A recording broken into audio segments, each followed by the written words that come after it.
This new airbag system is crazy. I can't believe it's even out yet. It is voice activated. CRX up. That is absolutely amazing. Holy shit. CRX down. Dude, technology is crazy. Holy shit. What's up? It is Casey from Caseyscustoms. We're back on the baddest Honda CRX build on the planet. In this video, I get my wireless airbags hooked up. We do a bunch of welding. We finally get the transmission mounted, and we make a hood scoop from scratch. Let's get to the work right now.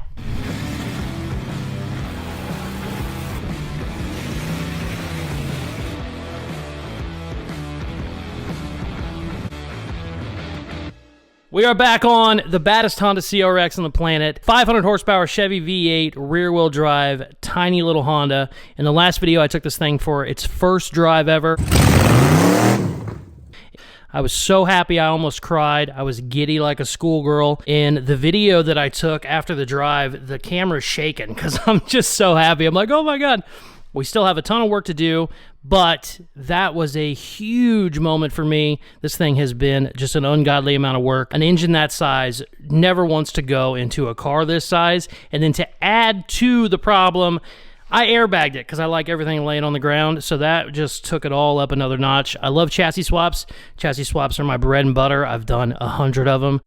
We interrupt this program to bring you a special report. And we currently have a giveaway going on right now of this 1966 Mustang that is on a BMW chassis.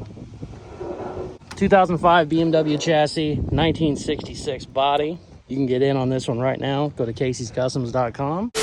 But when you're building every single thing from scratch and you finally get to drive it, it is just magical. Magic. Basically. But like I said, we are not done. We have a ton of work to do. That video just came out. I'm tweaking the way we're doing our videos. I'm going to try and stay on one project for 2 to 3 videos before I move to the next one, because I think people are getting tired of me working on a different car every video. We have a lot of really cool projects now. We're certainly not stopping on any of them, but we're going to start tying the videos together. I think that might be a little bit better so people can kind of watch more progress as we go. So we did this one last week. We're back on it right now. I got all of my airbag controller stuff in. That was one problem with the first drive. I had no control of my air. I just have basically a normal air chuck on it right now. So I can go all the way up or all the way down. I have no control, and that's a problem, especially when you're driving, because if it starts to lose air or something, you're low on one side but not on the other. Everything can get out of whack. So I got a brand new controller. This is from a different company. I don't know if I'm going to love it. The ones that I usually use, and I use a lot, they were back ordered 6 months, and I cannot wait 6 months for parts. So we have that. I also really want to get the hood on. The goal the first time when I had this motor in was to be able to run a stock hood. After we changed out an intake, put a big carb on it, a bunch of other things, that's not going to work. So we are going to have to cut the hood. I'm hoping we don't have to cut it too bad. I think we can get away with just a little bit scoop, not a giant scoop. I don't love when, I wouldn't call this a sleeper by any means, but I don't love when you can just look at a car and clearly tell it has a giant motor in it. So I want to try and hide it as much as possible. So I think I'm going to start messing with the airbag stuff first. Then we'll start figuring out if we can't get this damn hood on there. Let's go.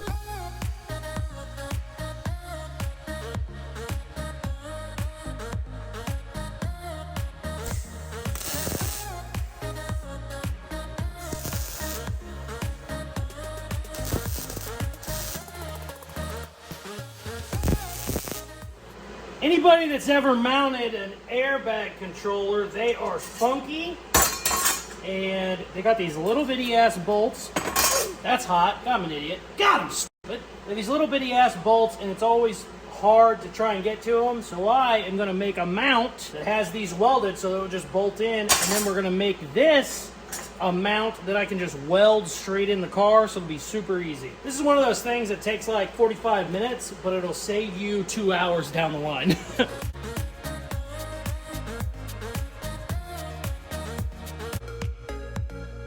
Okay, took way longer than it should have, but I got my manifold mount done.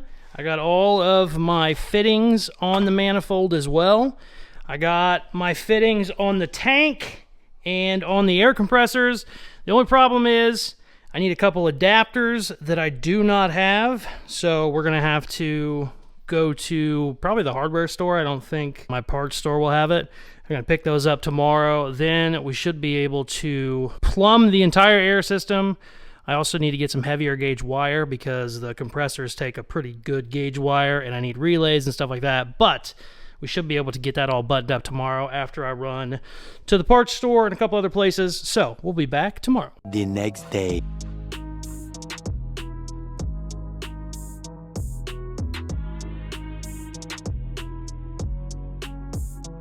Okay, I had to go to 3 different stores today to get all the fittings and shit that I needed, but I have them now, so we can get all this put on the tank and then get the tank mounted, and we should be able to run some lines to our controller, hook up some power, and see what the hell happens. So let's do that. This is way more of a pain in the ass than it needed to be, but here we are. Let's get some shit done.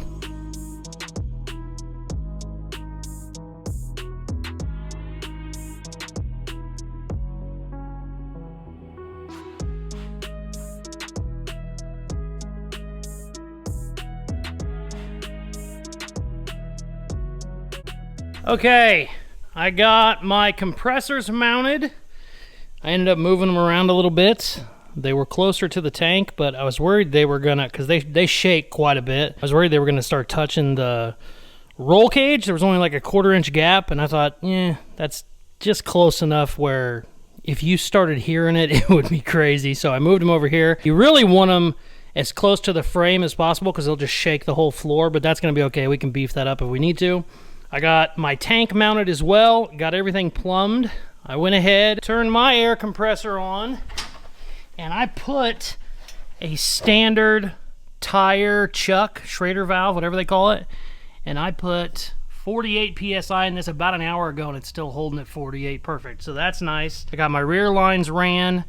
I got my, this is going into the tank, I got that ran as well, because you have to put air into the controller, obviously. I'm doing my front lines now. Then we'll plug in all of our electrics and see what happens. Obviously, I need to run relays and stuff like that, but for now, I just want to get power to it to make sure everything works. Because like I said, this is not a kit. I've used it before, and I'm always weary of trying new shit. But so far, it's looking like it's holding air, which is good. But yeah, let's keep rolling.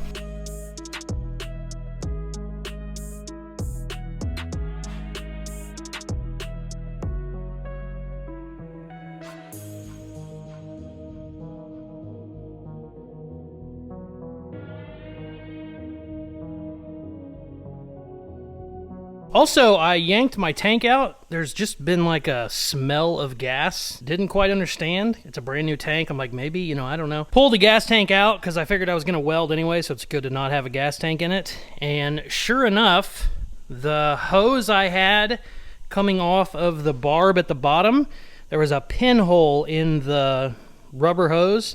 And it was just enough where you couldn't see the leak, but everything was kind of just, it was covered in gas, but that doesn't make sense. It was like a drop a day maybe, but it was just enough to make everything stink. And so got that cleaned up. This metal had turned brown, so I knew there was something going on because I was like, there's no reason that should be brown. It wasn't like rust, it was like a film of something. Went ahead, got that out. We're obviously going to get that changed out as well, which is nice. But yeah, brand new rubber line, already had a pinhole in it. Shit like that sucks, but let's get these lines ran, get some wires going, and see what happens. All right, I got everything wired up, I think. I haven't tested it yet, so let's do that on camera. It's just gonna be the compressors first. Wow, those are loud. They're not rattling as bad as I thought, but they are loud. The good news is, since I'm running twin compressors, it'll fill up really fast. It's already half full. Damn! It's already at 100 PSI.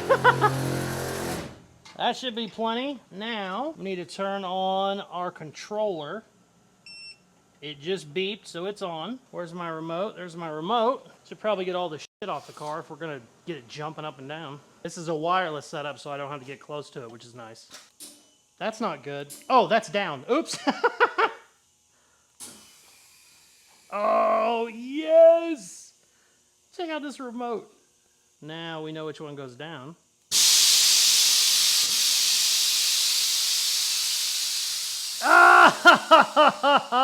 Oh, that makes me happy. All right, now, how do I do just the fronts? Let's see, what's the front?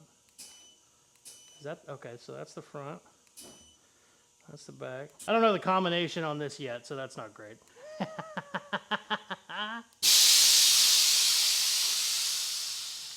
That makes me happy.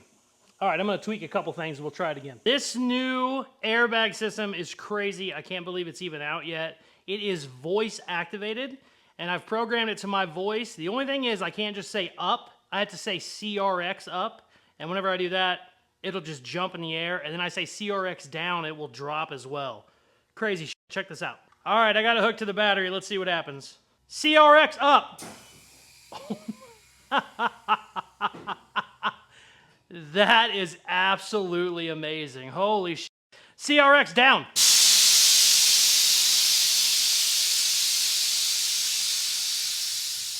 Dude, technology is crazy. Holy shit. All it took was this remote, because I'm totally trolling. All right, I wasted a whole day running around getting fittings and all kinds of shit. My wires and lines are ran, and obviously everything is working great, but none of it is ran permanently. It's all just a mess right now. I technically got the wrong size gauged wire for the compressors. Also, I don't have any relays here. I had to order a couple. They won't be here for a couple days. I'm still gonna get this cleaned up so it's not just a crazy mess. I'm gonna do that first thing tomorrow. Get my lines all, you know, secured to the frame so they're not just a rat's nest everywhere.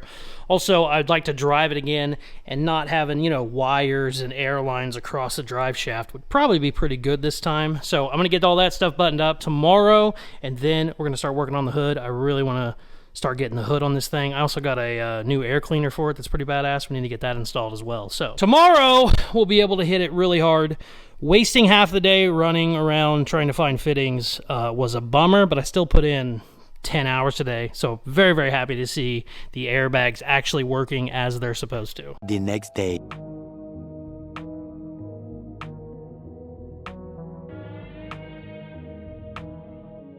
Got the wiring all buttoned up. This is just temporary, like I said before. I can't make anything permanent yet until I get the dash in.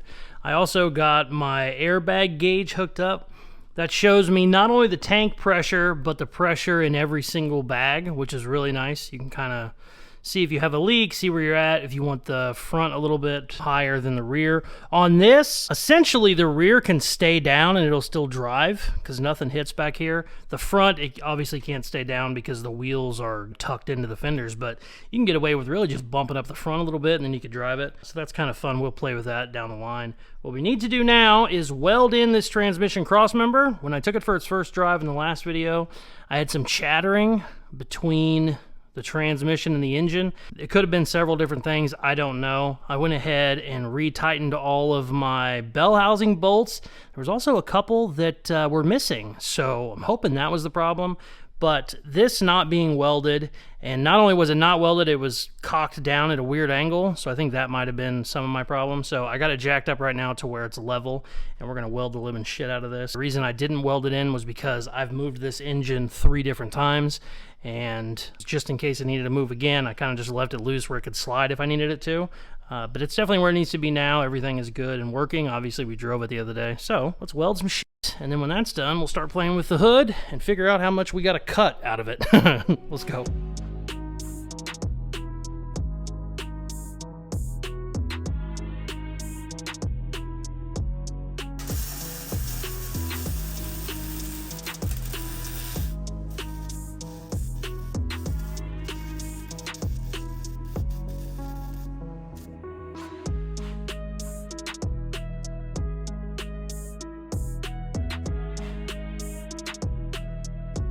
The hood fits perfect. I mean, I don't know really why we even need to cut it. That's pretty damn good right there. I got the air cleaner on. The air cleaner's kind of big. I don't know, we might change that around. I also might make a custom one. I could make a low profile one that would work better. But either way, we're gonna cut this hood and then see how much we have to raise it. If I have to raise it a ton I'll probably end up making my own air cleaner. I don't know. It's going to have to be cut either way, but that could take some of it out of it. If it's a 6-inch cowl hood, I'm going to hate it. But yeah, let's get to measuring and let's cut some shit, baby.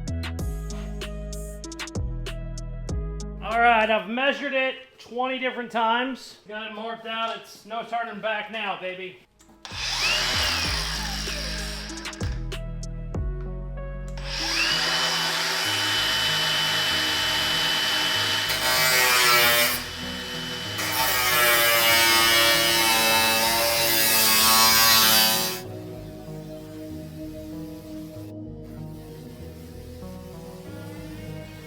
It's official now!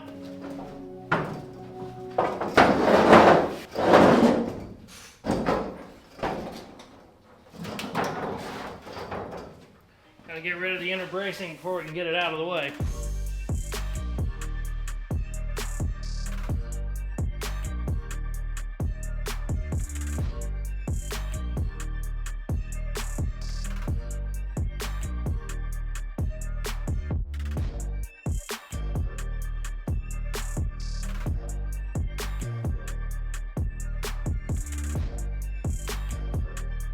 All right, I cut this out as small as possible, and I fucking hate it. What the f? I mean, I hate it so much. So we are going to shit can that idea. I just wanted it to be little, and little's not gonna work. It just looks completely out of place. It looks like a fake hood scoop. So now we're gonna cut it a little bit bigger where it matches the lines of the stock hood, and hopefully we can make this work. I really wanted to reuse this sheet metal. I don't know, maybe I can weld that in once I cut that out, but I don't know. We'll see. That looks 10 times better than it did before, though. It's just, you can get carried away so quick with cowl hoods, you know, like come all the way down to here and shit. I don't want all that. But yeah, let's cut that and see what happens.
Oh my God.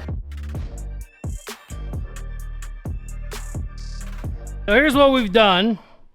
I matched the angle at the front to the angle on the hood, and then also the angle of the body line matches the hood scoop. I kind of hate it and I kind of love it. I can't figure it out.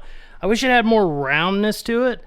The only problem is there's really nothing round on this car. When I first started making this piece, I had it kind of bowed to match a little bit of the bow, and it just did not look right. It looked like a funky oval thing I didn't love. So I don't know. I'm done for the day. I wasted a really long time on this. I'm going to obviously finish it tomorrow, and I think what we'll do is we will punch holes in the side here. Doesn't need to. It'll have plenty of air out the back, but it'll kind of look cool, I think. We'll do that and we'll finish it up. But tonight, while I'm chilling at home, I'm going to look up some aftermarket hood scoops and see how they look. I'm sure that none of them are even going to be close to what I need, because I need it to be almost like a triangle. I've never really seen one like that, but I'm going to look some up just in case. Hoods on these are pretty cheap, so if I wanted to redo it, I could. But I think some of it's that's throwing it off is the square in the middle, because that's just drawing my eye to it. But that was just no big deal. That was just what we had to cut out first. Not going to judge it yet because it's not done, but yeah, I'm 50-50 on it. That's what you got to do when you put a giant motor in a little car, though. What else can you do? What's funny is even the back is 2.5 inches. That's how high, what the rise is. And that was with doing a ton of stuff, and that's going to have to be making a custom intake. I just can't make it any bigger, but even at 2.5 inches, it looks huge on this car. I mean, 2.5 inches is huge. I mean, let's not say that it's not. I mean, some people Some girls say it's too much, but if they're not saying that, they're lying. But anyways, on the car, this small 2.5 inches kind of looks crazy, but I don't hate it. It's also hard when you're doing metal work. Obviously the sheet metal just draws your eye, so it's hard to even kind of look at what you're looking at. You're just looking at like bare metal, red, you know. We'll finish her up tomorrow. The next day. Okay, last night I was not happy. Granted, it was 5 in the morning and I was tired and I kind of hated this hood scoop. Came in today with sleep and fresh eyes. I love it. The only thing I want is I want it to have a little more rounded edges on it. And I think whenever I get it welded, I can probably grind those down to smooth them out a little bit. Or if I had to, if it really bugged me, I could put like 1/4 inch round bar across the edges.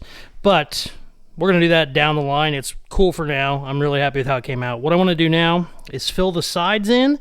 And then once I get the pieces cut, we'll get them marked and we can drill some holes because I want holes in there for the air. Also, it looks cool as shit if you have, you know, like lightning holes, dimple die holes on the side. So let's do that. We got to get this video done basically in the next couple hours because Richard, the editor, who is a cop, is just whining like a baby. Oh, I ate so many donuts this week that I was sick and I had to, you know, arrest people for going 2 miles an hour over the speed limit and blah, blah, blah, you know, cop shit. So we got to get this thing done. Let's get moving.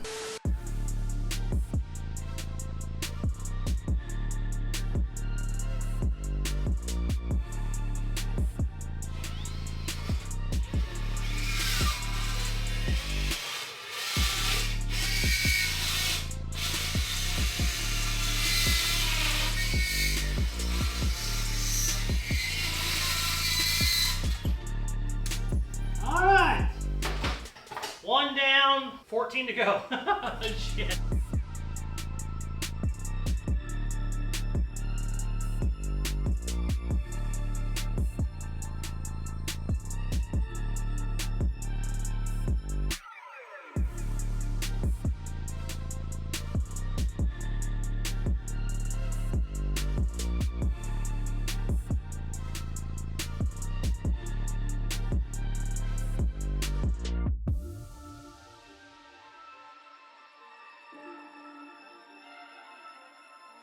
Check it out.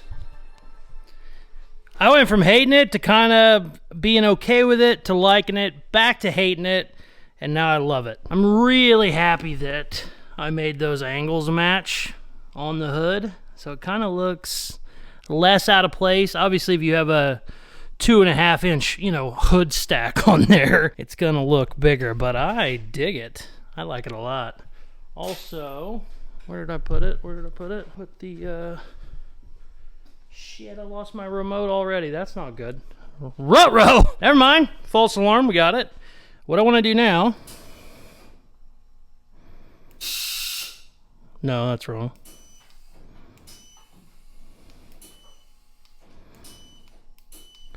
I like the back lower.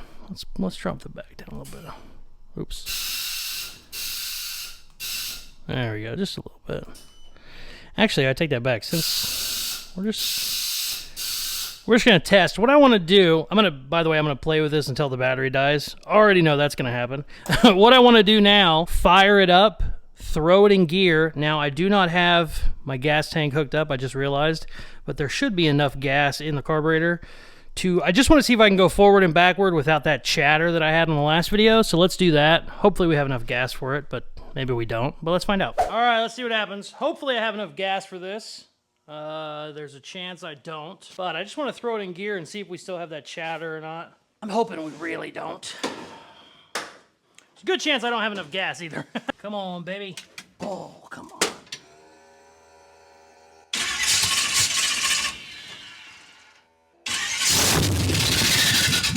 Nope, still got some chatter, son of a bitch.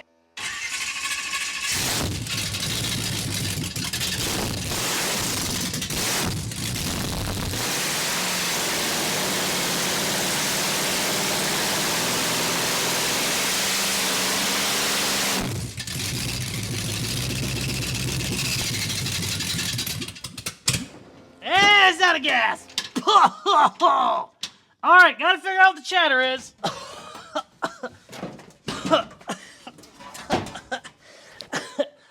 I wanted to do a burnout. Oh, shit. shit. Don't ever do burnouts in your own freaking shop. Oh, that was stupid. All right, no joke. The burnout inside the shop took 20 minutes to clear out. I tried to film 10 minutes, ago, something like that, 10 minutes after. You could just see smoke over the camera. It was not good. Still have chatter. It's only when I first put it in gear. Once it's in gear, it seems to stop. But as soon as I put it in gear, like just that beginning takeoff, you can hear it going chit-chit-chit, and I don't know what it is. I thought it was a stuck starter at first, but I climbed under there last video while it was running and watched it. Starter didn't look like it was hitting. So I thought maybe I was missing 2 bolts, which 2 isn't really that important, but I was missing 2 at the bottom. I was like, maybe it's flexing. Got those tightened up. I went ahead and retightened the rest of them just in case, retorqued them. And then also we now have our transmission mount in there squared up. It's level and welded. And sure enough, it still has a little bit of that chatter. I don't know what it is. Hopefully you guys in the comments can help me, give me ideas. I said in the last video, when I first went to a forward front mount, it mounts it like basically off the front of the engine. Some guys told me if you have a very forward mount and then a very rear trans mount, sometimes it can flex a little bit. They didn't tell me what would happen. Basically, guys were saying you could break your transmission and shit, like you'd shear off, like an ear or something. So I just assumed that would be the issue, but not the chatter. So I'm not quite sure what that is. Let me know what you guys think, and obviously I'll check on it, because you can't have, metal on metal is so scary whenever it comes to engines. This is also a brand new crate engine. This is a 500 horsepower crate engine. This thing was like $7,000 or something, and then that is a built transmission as well. I think it was like 3. So we got a lot of money in this setup, and I'd love to not break it. That's why we're not going crazy with these drives and stuff. But it seems like once it's in gear, it's okay. Like I said, I just did a burnout basically until the gas ran out, and that was 20-30 seconds of solid driving. It only does that chatter as soon as you first put it in gear. So I don't know. I know there's smarter people than me out there. Let me know what you come up with. So happy we got the airbag controller all done. I was iffy on that because, like I said, I hadn't used that brand before. It was on the cheaper end, so I was thinking, this might be stupid. This might be something we end up throwing away. But so far, very, very impressed. Seems to work extremely well, and I really like it. So got a lot of shit done in this video. Super happy to get the transmission mount done. That was something I was worried about. Also, even though it didn't really change anything, the fact that the transmission mount was leaning and it went up, I was thinking, holy shit, clearances could change, just a little bit of that. Maybe something's hitting, maybe something's, no, drive shaft angle is still fine. My drive shaft hoop is still okay. Everything is good to go. So really, really happy to have that stuff done. And this came out better than expected. I think if it was red and you weren't like, the bare metal wasn't drawing your eye, I think it would look a lot cleaner. But yeah, got a lot of shit done in this video. Let me know what you guys have about the chatter. If you have any ideas at all, give me a heads up. I will check it. Also, I have a ton of parts coming in. Probably gonna have to pivot off this project and work on something else. If you hate LS swaps, get ready for the next video, because I'm pulling that piece of shit out. It's been nothing but problems. This 57 Chevy is like the coolest car in the world to me. I love it. 57 Chevy was my first car ever, and this LS has been nothing but problems. Me and Dad have a built 327 that we put together 10 or 15 years ago, and I got a badass transmission coming. We're gonna throw that in there, so stay tuned for that and more. I have quarter panels, fenders, tail lights, all kinds of stuff coming for this. We're gonna start tackling our rust repair. I also have a couple sheets of 18 gauge. Right now, that is the only sheet metal I have in either of my shops, so that's not great. So got a bunch of sheet metal coming too. We're gonna finish up the floor on this whenever that stuff comes in, so stay tuned for all of that and more. I have a giveaway going on right now for my 1966 Mustang that's on a 2005 BMW chassis. If you want in on that, go to my website, Caseyscustoms, for details. Also, if you want to pick up some cool merch, go to the website as well, Caseyscustoms.com, for all of that. Please hit that subscribe button if you aren't already. Thank you very much for watching. Please like, share, comment, all the good shit they tell you at the end of videos, and check out some of my other videos. Peace. I love you.